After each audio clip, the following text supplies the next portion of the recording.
మంచికి పోతే చెడు ఎదురైంది అంటున్నారు హైదరాబాద్కి సంబంధించినటువంటి అధికారులు. ఏంటయ్యా అంటే మొన్ననే మాట్లాడుకున్నాం మనం. హైదరాబాద్ హయ్యెస్ట్ కల్తీ నగరం కిందన, అంటే కల్తీ ఆహారం అమ్మేటటువంటి నగరం కిందన రికార్డ్ అయ్యింది అన్నటువంటిది.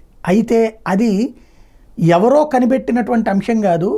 మేము ఈ మధ్యకాలంలో రేవంత్ రెడ్డి గారి ఆదేశాల మేరకు నాణ్యమైనటువంటి ఆహారం ఇవ్వాలన్నటువంటి ఆదేశాలతో హోటళ్ల తనిఖీలు ఇవన్నీ సీరియస్గా సిన్సియర్గా చేస్తున్నాం, కేసులు పెడుతున్నాం. గతంలో అట్లా చూసి చూడనట్టు వదిలేసే స్టేజీ, వార్నింగ్లు ఇచ్చి వదిలేసే స్టేజ్ నుంచి కేసులు పెడుతున్నాం.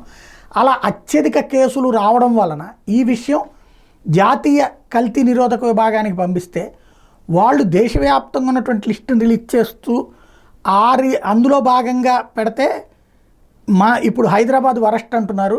ఇక్కడ వరస్ట్ కాదు, ఇక్కడ పరిస్థితిని చక్కదిద్దడం వలన వచ్చినటువంటి రిపోర్టు అన్నటువంటిది అధికార యంత్రాంగం చెప్తున్నారు. Food safety commissioner RV Karnan ఈ విషయాన్ని చెప్తున్నారు. 2022 సంవత్సరంలో ఫుడ్ సేఫ్టీకి సంబంధించిన నమోదైన కేసుల ఆధారంగానే national crime record bureau 2023 December నివేదిక విడుదలైంది. 2022లో హైదరాబాద్లో ఫుడ్ కల్తీ మీద 246 కేసులు నమోదు చేశాం. ఇదే విషయాన్ని 2023 చివరిలో విడుదలైనటువంటి క్రైమ్ ఇన్ ఇండియా 2022 నివేదికలో పొందుపరిచారు. అప్పటి సమాచారంతో ఇప్పుడు సోషల్ మీడియాలో ఫుడ్ సేఫ్టీలో హైదరాబాద్ లాస్ట్ అంటూ తప్పుడు సమాచారం వ్యాప్తి చేస్తున్నారు.